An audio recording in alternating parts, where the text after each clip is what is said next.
You're listening to Tonebender's Sound Design Podcast, presented by Sound Ideas. This is the show where we talk with the sonic artists behind our favorite films, games, and series. If you work in sound design, post, or game audio, you already know how much time the right library can save you. For the month of February, get 50% off any Sound Ideas membership tier, no matter which level of access you need. That's half off of the entire professionally recorded sound effects catalog, from cinematic and broadcast to hard-to-find specialty sounds. Just head to sound-ideas.com and use the promo code TONEBENDERS50 at checkout. Hello, my name is Tim Muirhead, and I'm excited to welcome you to part 2 of my in-depth talk with Mark Mangini to celebrate his upcoming Lifetime Achievement Award from the Motion Picture Sound Editors. If you missed part 1, go one episode back in your podcast app and make sure you give it a listen. In that episode, we cover Mark's early years in films like Raiders of the Lost Ark, Poltergeist, and more. Today's episode will pick up in the late 80s and will go forward, talking about the many films Mark has been nominated for Golden Reel Awards on over the years. Last week, I got to host a screening of the wonderful film Surat here in Toronto. And then I interviewed the movie's supervising sound editor, Laia Casanovas, in front of a packed house. I want to thank Laia for flying in from Spain to join us, and also everyone that came out. It was an unusually cold winter evening here in Toronto, so to get that many people out to brave the weather was a real surprise. It goes to show that the sound community is obviously made up of a bunch of tough people. The interview with Laia will be an episode of Tonebenders in a couple of weeks, so stay tuned. Before we get to the interview, I want to tell everyone listening how they can be a part of the night when Mark gets his Lifetime Achievement Award at the Motion Picture Sound Editors Golden Reel Awards. You can buy your own tickets at mpse.org and be part of the fun while the best-sounding films of last year are celebrated. Comedian Patton Oswalt will be the host, and the legendary producer Kathleen Kennedy will be receiving the Filmmaker Award. The event begins at 3 p.m. on March 8th with dinner and drinks to follow the awards presentation. Tickets can be purchased from now until February 25th by going to mpse.org. And remember, Motion Picture Sound Editor members get a sweet $150 off their ticket price. If you will be in the Los Angeles area for the awards, consider coming a few days early on Thursday, March 5th, to come to the 4th annual Tonebenders LA Sound Design Meetup, sponsored by the MPSE. This is a great night where you can hang out with old friends and colleagues and hopefully meet a bunch of new ones. Everyone that works in sound for movies, series, and games is welcome and encouraged to come. Last year, we kind of outgrew the previous venue that we've had it at, and now we had to move the event to All Season Brewing for this year. I hope you can all make it. It was a lot of fun last year, even though we were packed in pretty tight. This year should be even better when we have a bit of elbow room. Feel free to tell anyone you think might be interested to come on out. Okay, let's get to part 2 of my Mark Mangini interview. Here we go.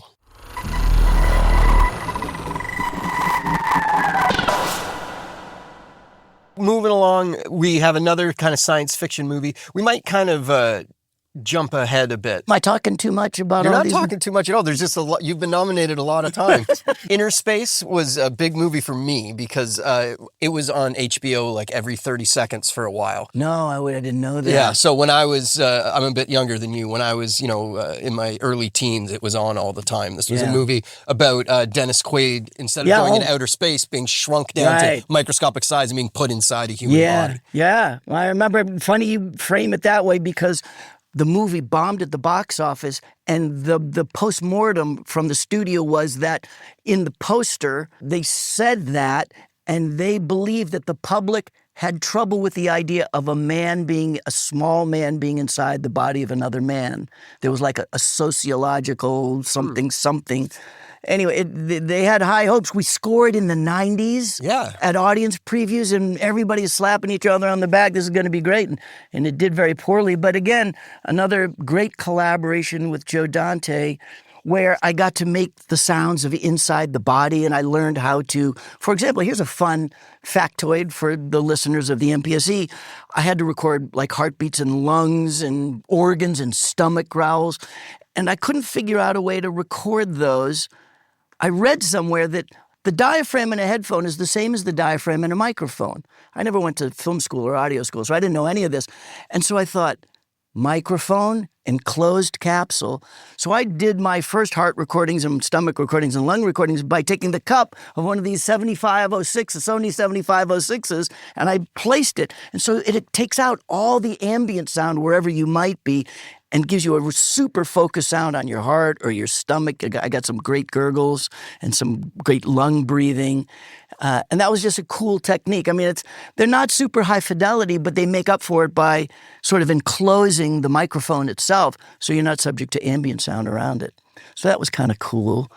The other fun thing about that film was that Joe, like really smart directors, gave me a lot of latitude. So in the script, if you remember in the movie, the computer in the little miniaturized submarine talks to Tuck through the whole movie. That's not in the script. That was a conceit of mine, and I told Joe, this should be this is 1985 or 1986. We have talking computers. They don't talk very well, but I think this computer needs to communicate with Tuck. And so Joe let me write all that dialogue, cast that voice, record that dialogue, and place it in the movie. And so that's the kind of thing that normally would have to go through, call the screenwriter, call casting, go to an ADR studio. All of that I did myself, and I'm really proud of that. I shouldn't say all by myself. I did it with John Pospisil. John was one of the great sound designers at Weddington Productions in those days, and he had a gift for like technical jargon, which I didn't. So he helped me write that dialogue, and that felt really fun. That's a great story. I'm glad we talked inner space. This is good.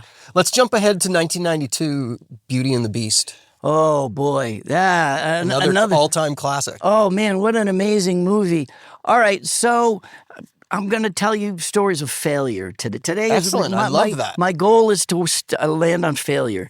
So I got the call from John Carnahan, the film editor, who knew me because I had made it when I left Hanna-Barbera, my first job.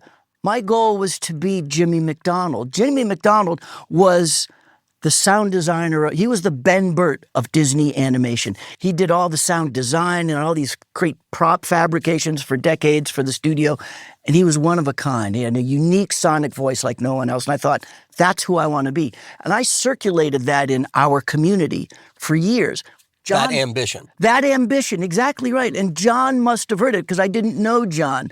But when he called me, I was like on Star Trek, I have to do this movie. This is my chance to be Jimmy McDonald or something like him. Maybe just a pale imitation, but I'm going to try. Anyway, so I went on they sent me a video of the rough cut with tons of storyboards and the early recordings of Robbie Benson as the Beast, the voice of the Beast. And so I had a bunch of fun ideas that I wanted to pitch. And I landed in a conference room at Disney, and there's 12 of them, as there always is in animation, and me. And it's quite daunting. And of course, the first question they ask is, what did you think of the movie? And I said, well, a lot of great sound design challenges, but I think, and you probably know this, the biggest is the voice of the Beast. It just doesn't work. My recommendation is that we should bring in somebody with a really deep voice, like a big chest cavity kind of guy. And I mentioned some of the VO people that I knew. I said, let's re-record this so he feels large and imposing and ominous. And there's a lot of nodding heads, right? And the meeting that lasted for another 5 or 10 minutes. Thank you very much. Goodbye. We'll call you. And John Carnahan called me in the car. God bless him. And he said, Mark, you blew it. Did you know that not only are we not changing the voice of Robbie Benson as our Beast, Jeffrey Katzenberg, the head of the studio, chose him personally. So I want you to rethink your pitch and come back and pitch us again. And I thought, again, this is like a John Hanley moment. And Beauty and the Beast, thank you, John Carnahan, for this amazing opportunity that you believed in me. They did bring me back. Who gets a second interview? I was just going to say, that's unheard of. After you've blown the interview, which I did. I didn't do my homework. And I came up with a bunch of really good ideas about how to do it, went back and repitched, and I got the movie. Wow. And that would carry the day. So that's your first nomination, I believe, in animated feature. Yeah, Yeah. yeah. So it's kind of a circle because I- you started in animation and you came back It to felt it there. so good, and I'm really proud of the fact that it was Disney's first nomination for sound in their animated division. In spite of the amazing work that Jimmy did for decades, they never got Jimmy should get an award posthumously from the MPSC for what he did for our craft. I've stolen his techniques ad nauseum. I build custom props, things that are real, like Rube Goldberg things like he did. I would never have thought of that on my own, but I had seen Jimmy do it, and he inspired me. That's awesome.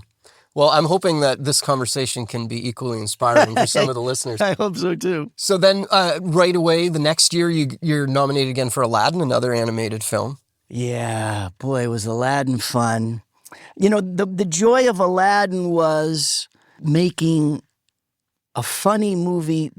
What's interesting is we as sound designers or sound editors, I think, fall into a trap. We think comedies need funny sounds. They don't need funny sounds. They need sounds that make them funny. And that usually means finding a way to interpret the narrative idea of a scene and playing against it with a sound that says, it's not what you think this scene is, it's this, by using a very real sound that's the opposite of what the narrative is saying, or maybe it's consonant with the narrative, but it's commenting on the narrative in a very believable way, instead of the traditional. And I didn't use in that, for all the genie hijinks, I tried to stay away from the cartoon canon of boinks and blips and whistles and all that kind of stuff, because I didn't want it to feel like that. And in fact, John and Ron, the directors, John Musker and Ron Clements, said to me in our early meetings, we want this to feel like a hybrid movie that feels like Raiders of the Lost Ark and a Disney animated film, not a cartoon. And I had made the mistake in my interview of calling it a cartoon, which was blasphemy at Disney Studios. They don't make cartoons. They make animation. They make animated movies. Yeah. So I had almost tanked that interview. But they told me after the fact that I had made the mistake in the interview. More failure, you see. So the joy in that was finding everyday props to make the genie magic sounds out of. That was really a treat. I brought Frank Welker back to do Abu, the monkey. I knew even more so we needed to personify or anthropomorphize, as we say, that big fancy word which means give human-like qualities to something non-human. So I knew Frank would do an amazing job for Abu, and he's been Abu since in every Aladdin spinoff they've ever had. So Aladdin was my second nomination. And by the way, kudos to Jeffrey Katzenberg. I don't think he ever heard that I said we shouldn't use Robbie Benton in Beauty and the Beast. He's the only executive that's ever called me personally for a nomination. I'll never forget, on the way to the Oscars, he called me on my mobile phone and said, congratulations, we're really proud of you for this. The head of a studio. Yeah, wow. How often does that happen? Not very Right? often, obviously. Yes. Yeah. That felt really nice. That's great that I have just learned that the monkey in Raiders and Apu are the same voice. Yeah. That's awesome. Frank's such an amazing talent. Frank and I have an amazing relationship because I've used him so many times over the years. Because we've done so much together. On Gremlins, we'll go back to Gremlins for a second, I almost killed Frank, and we love to joke about it because I needed the sound of Stripe dying at the end of the movie when Stripe's up on the fountain and the sun shines in and he's melting, and I wanted Frank to do the Stripe voice because he was the voice of Stripe for Gremlins, but I needed it to sound like there was phlegm getting in his voice. So Frank stood at a microphone looking up, and I got up on a ladder, and I poured water into his mouth, and Frank almost drowned. Literally, he's like he choked and had to spit out the water. And we joke kind of friendly about that to this day. Yeah, now that's known as waterboarding. Yeah, that's right. That's a term. Exactly. I waterboarded Frank Welker. That's really good. So we're going to jump ahead to Space Jam, which was a hybrid animation and live action. Yeah. Again, my other hero, Sonic hero, along with Jimmy McDonald, was the great Treg Brown. Treg Brown was the film editor and the sound editor and arguably the sound designer. We didn't have the term sound designer in the 50s when he was creating all those famous sounds for the Looney Tunes shorts, Bugs Bunny and Daffy Duck and all that. And I always admired his sort of way of lateral thinking. But I didn't get a chance to, that was not an opportunity to expand the canon. I was really buried in the canon because it had to sound like a Looney Tunes short. So I got the opportunity to go to Warner Brothers and kind of pull up the pirate ship and raid the library and find all those original sounds. Not only the sounds as Treg had designed them, but I found the sources in the live action library from which he had made them. So, for example, the famous sound of the Tasmanian devil spinning, which is in the library as the Tasmanian devil spinning, is like, makes this crazy sound, started life as a 1956 Travel Air biplane inertia starter. And so I found that original recording. And that was a real epiphany for me because it kind of pulled together these ideas I kind of understood from the periphery, which was find a way to find a real sound, take it out of its context, and recontextualize it in something else that has a similar shape, either in speed or frequency or velocity or something like that. And this is what Treg was so brilliant at. Who would think a spinning engine of a biplane becoming the sound of a cartoon character spinning wildly? But there's the metaphor, spin. And so that's a great lesson. That's something that movie helped me cement those sort of design concepts of look for the metaphor in the sound. Now you can go find what you need as the fodder for it. That's beautiful. We will jump ahead now to, we've got The Green Mile. Yeah. Which is a beautiful film. Oh, yeah. Oh, God. The Green Mile helped me move forward on this. I was besotted with this idea of worldizing, something I had learned about from Walter Murch, who coined that phrase and developed its sort of earliest ways of working, where you take a sound, a dry sound, and you replay it over speakers in an acoustic environment that might match the acoustic environment of a scene you have in a film. And he famously did that in American Graffiti by taking source cues that he got from records that he'd have to play like they're coming over a radio or in a car, and in the mix you'd put a silly futz on it or an analog reverb, but it never sounded like the real space. Walter took all of that material and played it back, worldized it, made it feel like it was in the world. And so I took that to its next logical conclusion, which I thought was with Foley. I have loathed traditional Foley and still loathe traditional Foley because it's recorded in an anechoic environment that is nothing like the real world that we listen in. I was determined to do something very different on Green Mile, which was I cast an abandoned jail because our movie, 90% of it takes place in the cell block. And I said, this is so easy to control. I found a jail downtown that we could rent. I figured out a way to build a Pro Tools system, a remote Pro Tools system, and a remote video thing with a big screen on a stand. I did a test recording, and I brought Frank Darabont in, the director, because I wanted to make sure I wasn't, like drinking my own Kool-Aid. And I brought him to a recording studio, and then I had John Resch record traditional Foley for the same scene, right? Because I need an A/B comparison.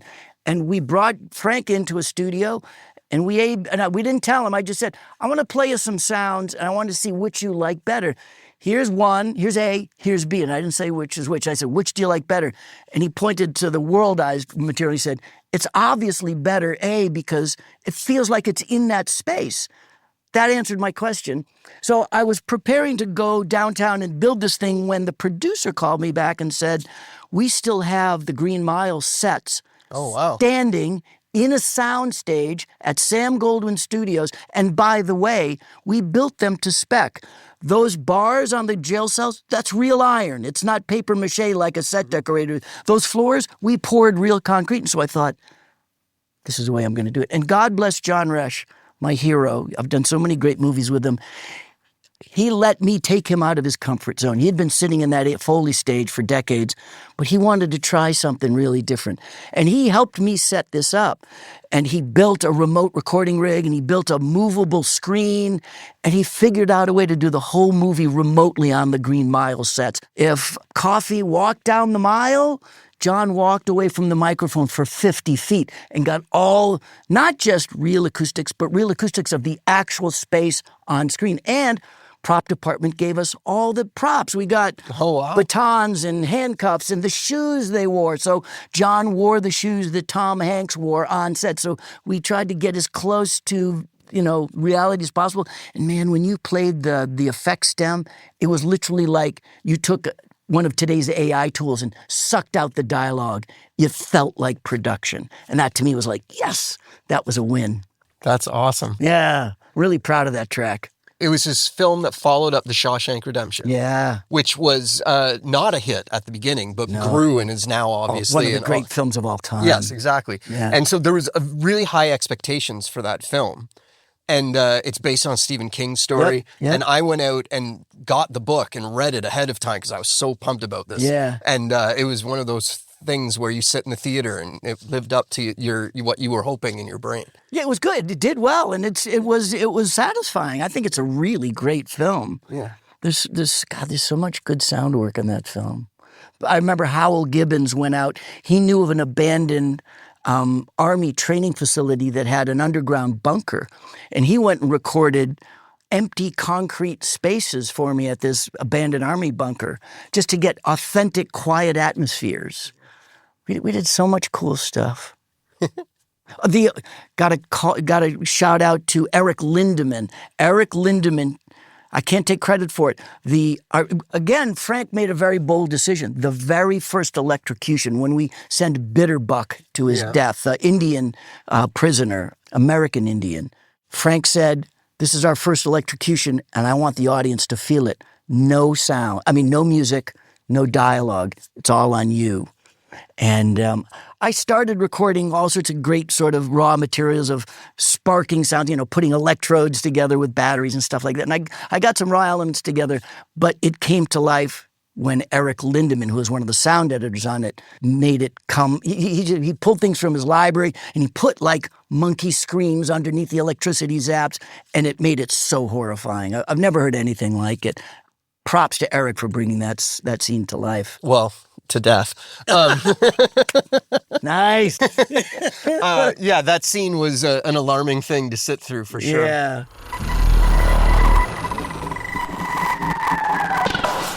If you are a regular listener to Tone Benders, you've heard me mention the O-Mini miniature omnidirectional microphones from Chris Trevino. I've talked about how I love the neutral frequency response and how they are ultrasonic capable, allowing me to really bend and shape and have a lot of fun with my recordings in post-production.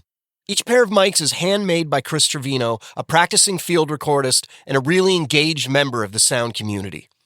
He uses high-quality components and puts a lot of work into making and testing each mic to ensure they live up to his own high standards. The O-Minis are available in both XLR and 1/8-inch versions to accommodate any kind of recorder you might have. Between their compact form and robust build quality, they work great with a variety of workflows, from everyday carry recording kits to expeditions where every gram counts and you want to keep your pack weight light. Maybe my favorite thing about both versions of the O-Minis is the price. They are extremely affordable, at $130 American for the plug-in power stereo pairs and $150 for XLR pairs. They offer a lot of value. I suggest you give them a try. At this price point, it is a no-brainer. To learn more, head to chrisatrevino.com/store or click on the link in the description of this episode in your podcast app.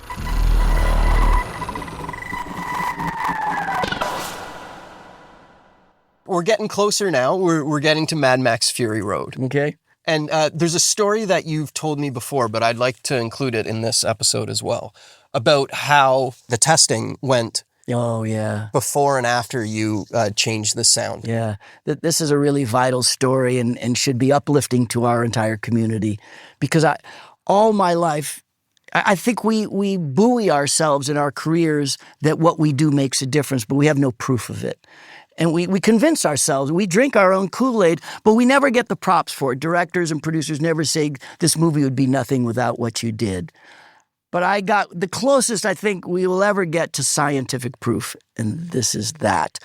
I got brought on to get George Miller to his first audience preview that was going to, even though I was working in Sydney, Australia, we were going to preview it in Los Angeles, California. And so I came on for 8 weeks and got the work done, but I was never really proud of the work. I mean, I was proud that I got him to the finish line. That's what he wanted, but I never felt like the work was complete, nor that the movie fulfilled its sort of legacy sonically. So George previewed that first version of the movie, and we scored like a 76. That's out of 100. And 76 for a $150 million movie is not good, and the studio was really concerned. And as George was contemplating his next moves, which had to include, do I recut the movie? What do I do with the movie?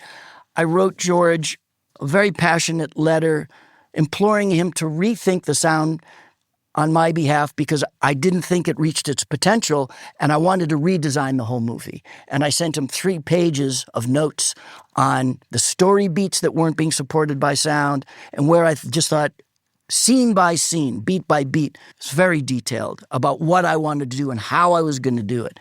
And then I didn't hear from him for a month or so.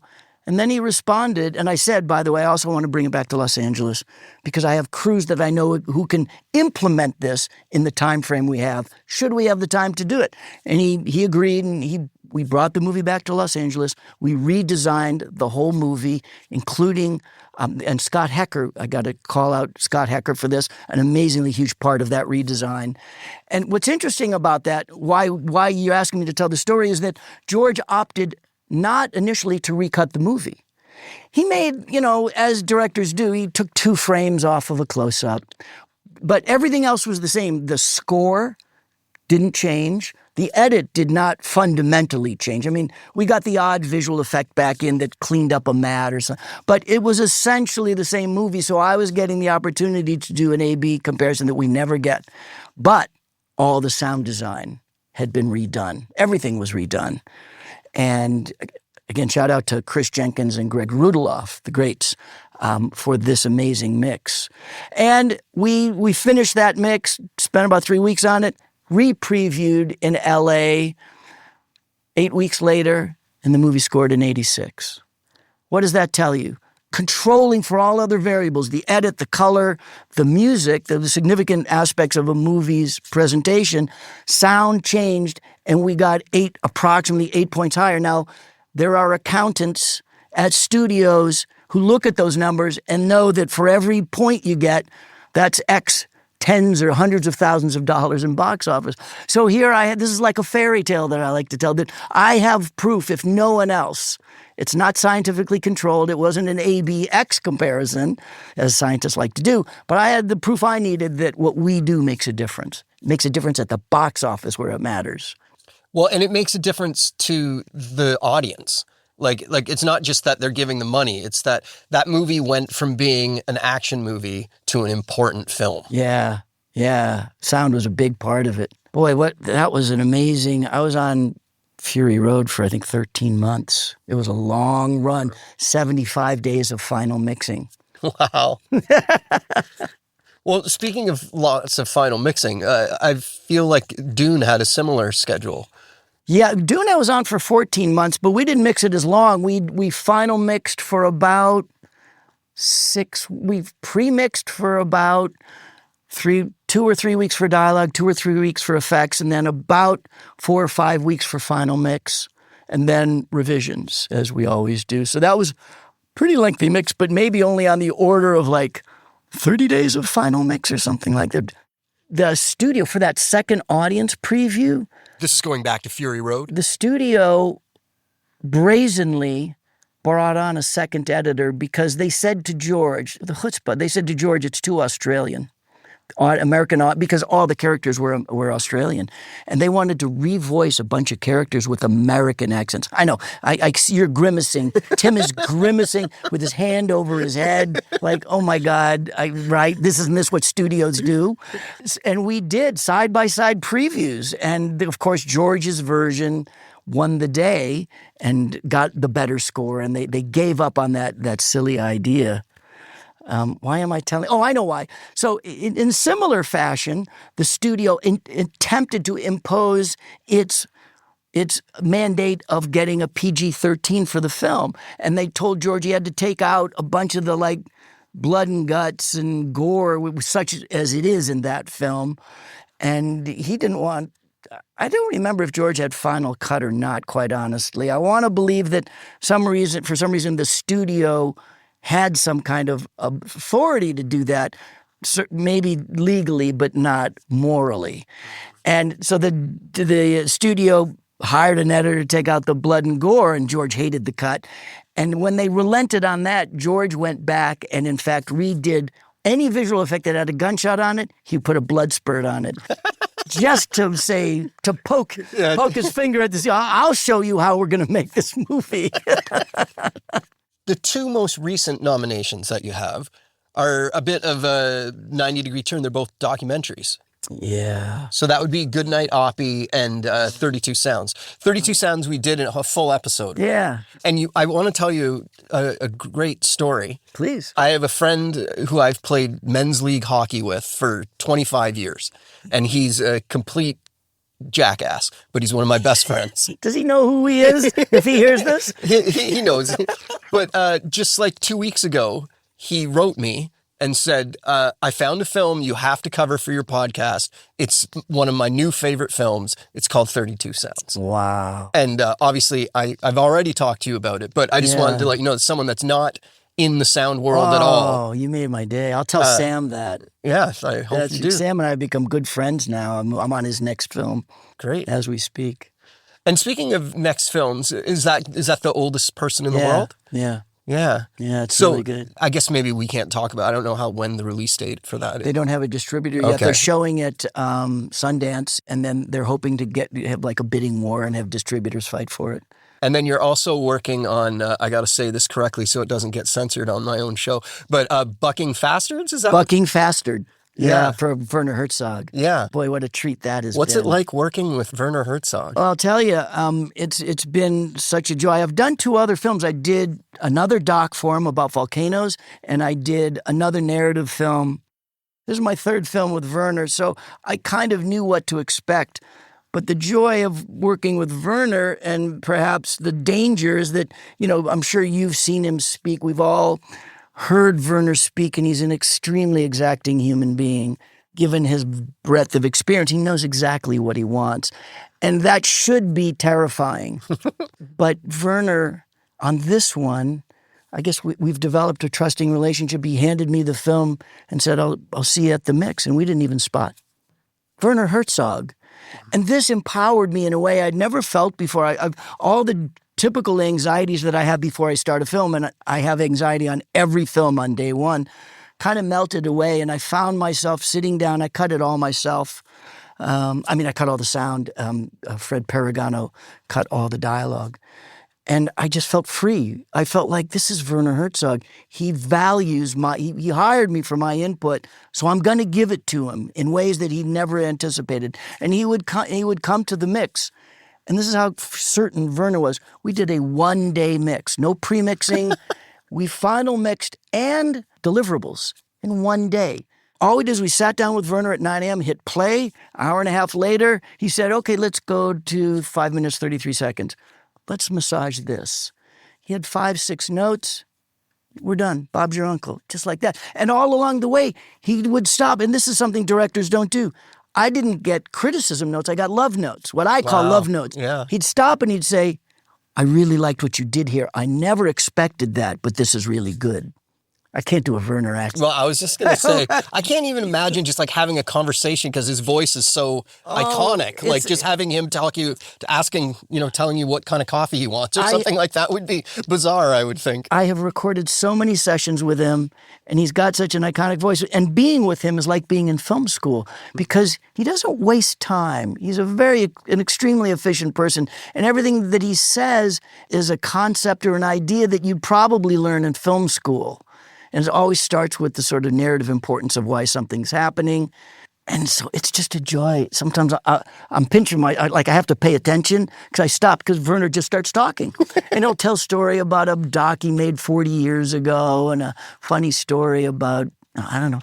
It's just a joy to be there. That's awesome. It was really an exhilarating experience. Well, as I said to start, we're having this conversation because you're getting the MPSC Lifetime Achievement Award. Yeah. Which I understand your hesitance about because you don't, there is a thought that maybe a Lifetime Achievement Award is celebrating the past because you're not continually working. But as we're talking about right now, Bucking Bastards is going to come out later this year. I was listening to a film podcast, not a sound film podcast, and they were talking about the movies they're most looking forward to coming out this year. Yeah. And that was on the list. Really? Yeah. Oh my God. So you're obviously still making wonderful films. Yeah. But I don't think that isn't a reason to stop and appreciate what you have accomplished already. It's not saying that you're not going to accomplish more. I think we all expect lots more from you. I'm so afraid. I want to keep working, and I don't want people to see this like a producer and say, oh, I guess Mark's kind of wrapping it up, and not call me. No. That's my fear. I don't think that's a founded fear. Okay. It's awesome that someone with your, I don't know if pedigree is the right word, but all the things that you've accomplished, all the films, still has that in the back of their head that they got to bust their ass, to get the next gig because they don't want people thinking that they're not up for it, I still love doing this. Of course. This might be hard for people to understand, some people to understand. I think most people that do what we do are passionate about it, but I look forward to waking up and going to the studio and making a sound no one's ever heard before. That is something I would do this is something I do when I'm not on payroll. When I'm not, and this is advice I give to film students when they ask me, what's the best advice you can give? And I would say it's this. If you don't do what you do on your day off, you might be doing the wrong thing. Because I think that's a sign that you love what you do. I do this because just like musicians don't stop playing the piano or the guitar. Because they're not on tour. Yeah. They love music, and this is what we do because it exhilarates us. Our lives transcend themselves when we get lost in that space of, I'm doing what I love. I'm going to try this. This is going to be really cool. I can't wait for somebody to hear this. In that sense, I'm very Italian. I'm very much a Geppetto, that little craftsman making Pinocchio that makes beautiful things for the sake of making beautiful things, not for the sake of earning a living or anything else. The world needs beautiful things, and I want to be a provider of that. That's beautiful. It's a great way to end it. Okay. Congratulations. And Thanks, Tim. I look forward to, I'll be there watching on March 8th at the Wilshire Ebell Theater, March 8th. Thank you. Thanks for the interview.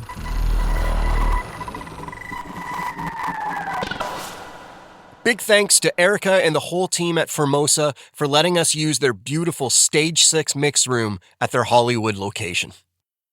Please make sure to get your ticket so you can be there when Mark accepts his Lifetime Achievement Award at the Motion Picture Sound Editors Golden Reel Awards coming up on March 8th. The awards start at 3 p.m. at the Wilshire Ebell Theater in Los Angeles. Legendary producer Kathleen Kennedy will be getting the Filmmaker Award, and this past year's best-sounding films will be represented by the amazing sound artists that brought them to life. Patton Oswalt will be hosting, and dinner will be after the awards are given out. Tickets can be purchased now until February 25th by going to mpse.org. And remember, Motion Picture Sound Editor members get a sweet $150 off their ticket price.